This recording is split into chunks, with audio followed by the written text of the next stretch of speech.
everyone, today I'm going to talk with you about how to help a loved one who has PTSD. So stay tuned, I've got 4 helpful tips coming up.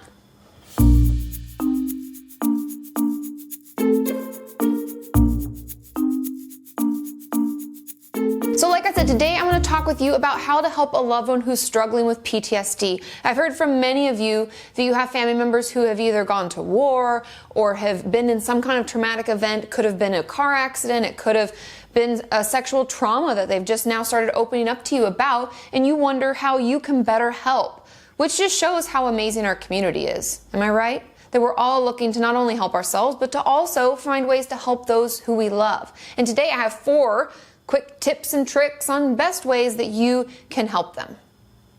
The first is be patient and understanding. And I know that kind of goes without saying, but I find that a lot of people who struggle with PTSD and their loved ones have a hard time understanding where the other one is at. Overcoming PTSD can take time. It can be really hard. We can feel like we're making all these steps forward and then we slide back a little bit. It's like I always say, it's a process, not perfection, right? And so it's important for us to be patient and understanding with their process versus maybe yelling at them like, hey, stop rehashing the past. Why do we have to talk about that all the time? And understanding that that's where they're at the moment. They need to talk it out so that they can move on and continue moving forward. The second way that we can help is to try to be aware of their triggers. A lot of people with PTSD have certain triggers that will cause them to go into a PTSD-like response. And being aware of that and working to avoid them or offer extra support during that time can really help. Triggers can be anything from, let's say, loud bangs are really hard for them to manage. Maybe we avoid that 4th of July party with all the fireworks. That might be a little much for them.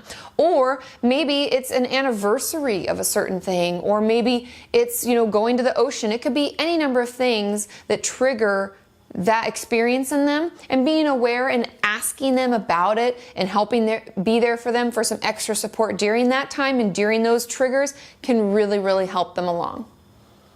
The third and most difficult is don't take post-traumatic stress disorder symptoms personally. I know it's really hard. A lot of the common symptoms include isolation, not avoiding intimacy, all sorts of things that if we're in a relationship with the person, it can be really hard. We may be calling them and they're not calling us back. We may have had plans and they didn't show, or they canceled last minute.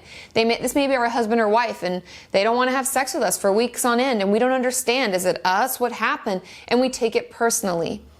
Now, I know it's hard to not, but the best thing that we can do is seek to understand. Talk with them. Say, I'm feeling this way. I know it may be part of your process, but this is part of my process. And working together to start communicating about each other's experience.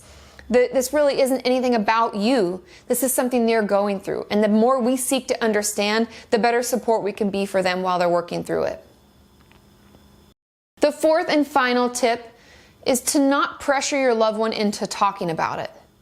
I know it's hard and sometimes we want to hear all about it and want to be there for them, and that's part of the reason why they love us and it's why we love them, right? We have this great relationship, but having PTSD can make it really hard and talking about things can be really uncomfortable. And so I find the most beneficial thing you can do for them and their recovery is to just let them know you're there. It's like anything. We want to kind of touch base with them and check in. We don't want to hound them. We don't want to force them. So you may say, I've noticed that you've been a little irritable today and withdrawn, but I'm here if you want to talk. Just reminding them you're there. They may want to talk, they may not.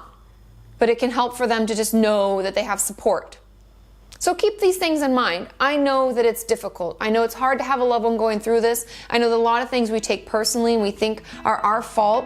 But know that they're going through a really difficult time, and the best thing you can do is just be there for them. Check in. Let them go through their process at their own pace, because they will come out of it. Know that you can recover from PTSD. This doesn't have to last forever.